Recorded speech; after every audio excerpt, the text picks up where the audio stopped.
this video, we'll talk about crafting stories for interactive apps for artists and narrators, performers, and musicians.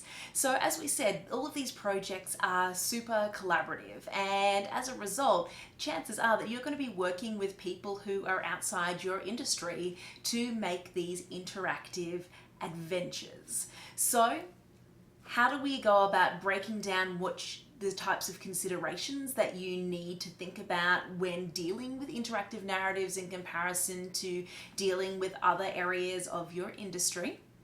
Here is a little bit of a workflow to help you figure out what you need to consider when creating for these types of projects. So more often than not, you need to work quickly and creatively on large amounts of material in a short amount of time. So speaking specifically, not only to writers, artists, narrators, and musicians, how are you going to tackle that? How are you going to divide up your time so that you can get those large amounts of work done in a way that doesn't require you to expend really specific effort into every single area? First off, let's have a look at music and interactive projects. So how can you tackle the project and the considerations that's needed for interactive work? So more often than not, as a musician, you will need to work quickly and creatively on large amounts of material in a short amount of time. So you need to ask yourself the question, how are you going to tackle that? If there are different types of stories or eras or genres in a choose your own adventure that you might be scoring for, how are you going to score for that variety of story and genre and emotion, but not spend too much time on the creation of it?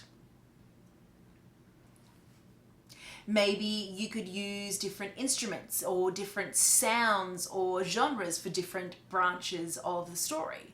If it is a branching narrative like a choose your adventure and people will only go down one of the 5 paths, is there a way that potentially you could reuse or loop music across all of the different paths so you don't have to create completely new scores for each different path in the story? Probably. You could also look at different genres and different paths, or perhaps you might want a homogeneous sounding soundtrack throughout with little differences depending on emotions or sound effects. It is honestly up to you and how you work and how much effort you want to put in, but do consider, are there little ways that you can repeat or reuse things, or only add in a couple of different extra instruments to change the tone of something so it seems like it's new? All of those are really interesting things to consider when you start an interactive story project. The other thing that you want to ask yourself is, what sort of a vibe are you going for?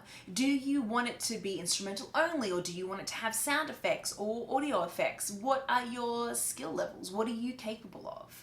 When it comes to music, when could that come to the forefront of the story? How can sound lead and maybe become a character in that story?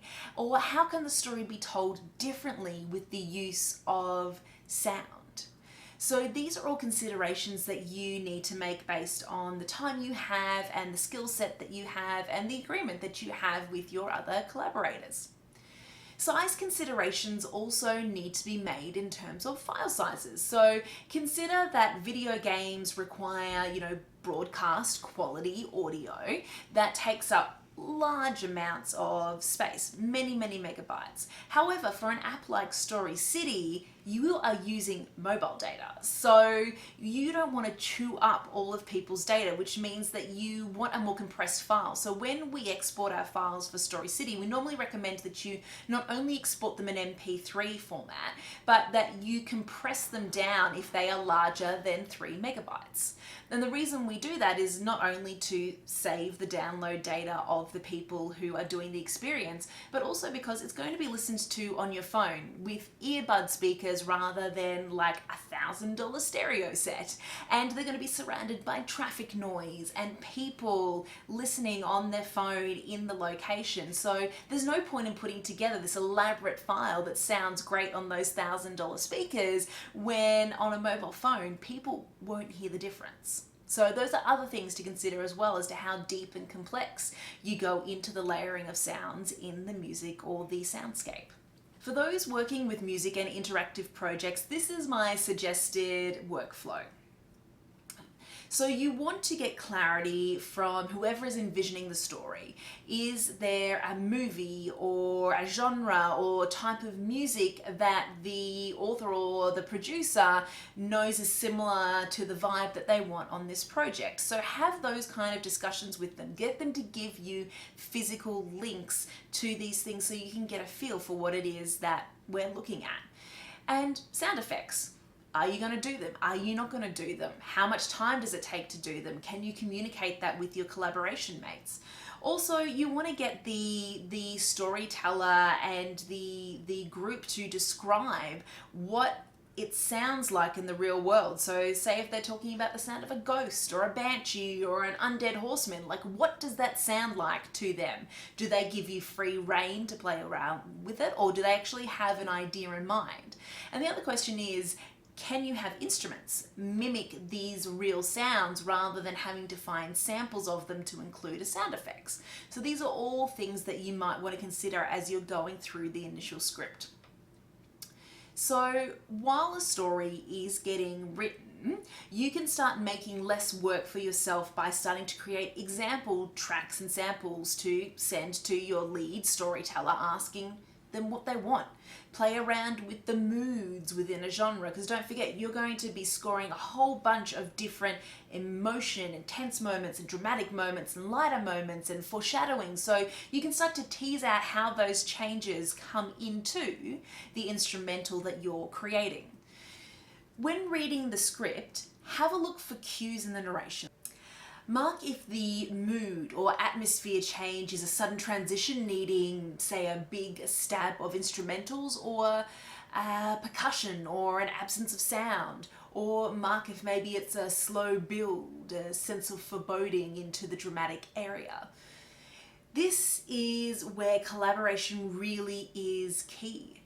Talk amongst your collaborators, both in development and after the script is completed. Have a chat about, do you foreshadow the twists in a story, or do you change the music and the moods and run them at the same pace as the words? All of those things will give each story a different feel, and you as the musician can really bring that side of things to life. Now let's take a look at art and interactive projects. The input of art or performance such as theatre or dance or circus can either come in at the script development stage, similar to comic books or children's books, or they can come in at the stage after the script has been built, such as with plays. By providing input earlier though, you get the visual bang for your buck. So if you come in during the development of the story as the script is being pulled together, there are various things that you can do. So you can have a say in the early stages of character development and the outline. So as a writer pulls together that basic outline of the story, they can bring the artist in on the process. This allows the artist to be a bit more involved in character development. So for example, in hashing out a synopsis of character traits, having that back and forth about what might be more dynamic for the characterization can really help develop a much more robust and final script. So if you have a look at artists and their different styles, they're going to put different types of stereotypes onto different characters, and these can help a writer more vividly realize the story. So for example, evil people have pointier noses and are skinnier and hunched, whereas heroes are straight and they smile a lot more. Right? So similarly in theatre, you may want to tailor a script to specific actors and their traits that they might be really good at that will really give that extra edge to the characterization.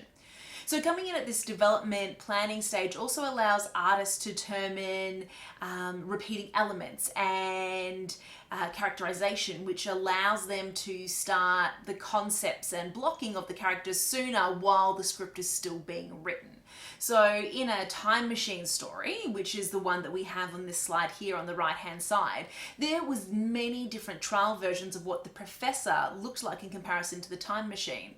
So we tried older ones and younger ones, and it was in the end the younger one that really won out as the character that they wanted to portray, because they wanted him to be full of energy and zest for life and a little bit mad.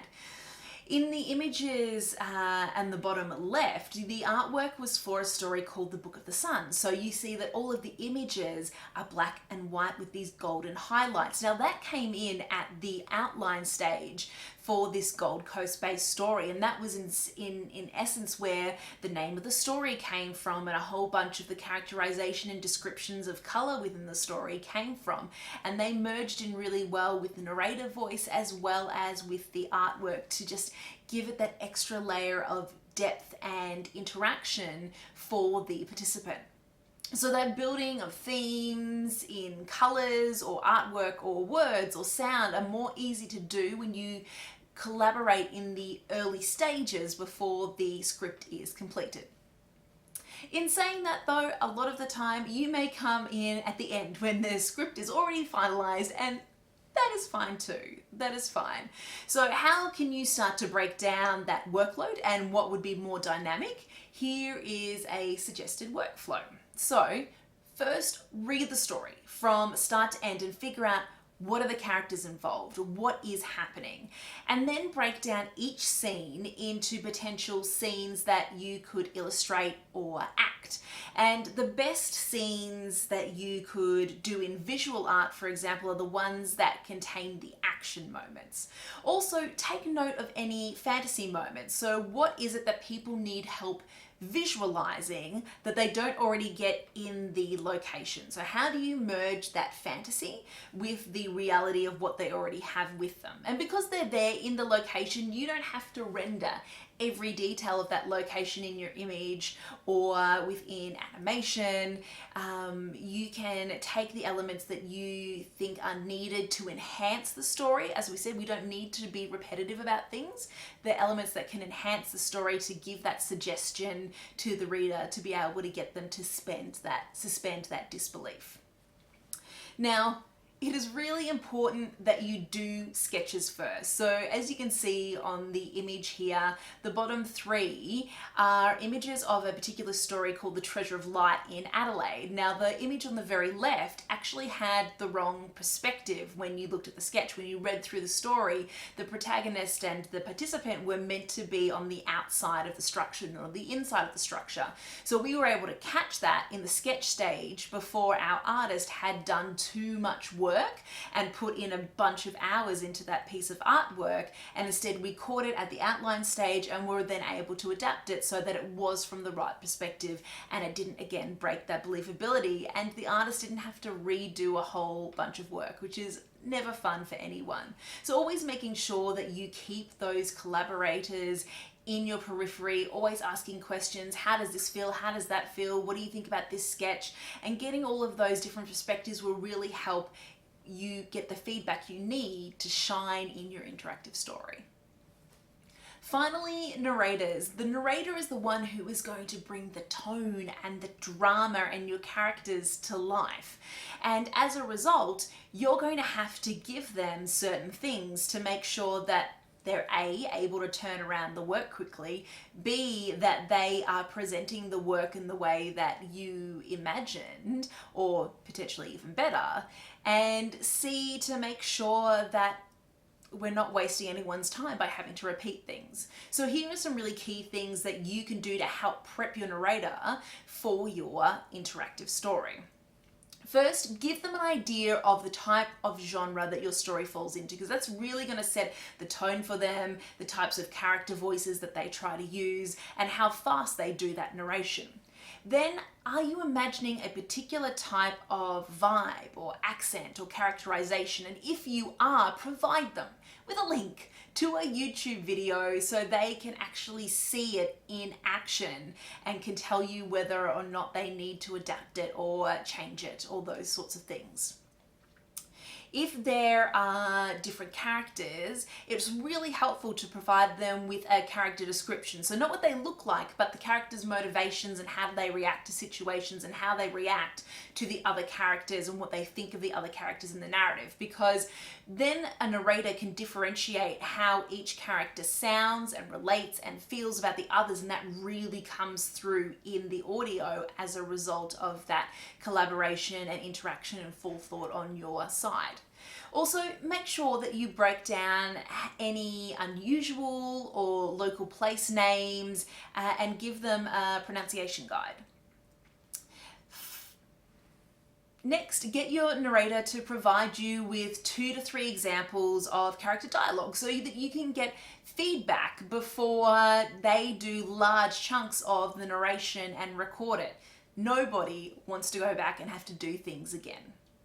Finally, remember that the narrator not only must record, but produce the final audio file. So while you might only get 10 or 15 3-minute audio files, that is not even a tenth of the time and effort that the narrator had to put in to produce that file. So by prepping your narrator in the way that we've just suggested, you will save yourself time, you will save the narrator time, and you'll make sure that everybody is able to contribute in an effective and fast manner without needing to redo any of their work. So hopefully that has all been helpful to you guys. Next, we're going to talk a little bit about on how you find and work with those collaborators that we have been talking so much about.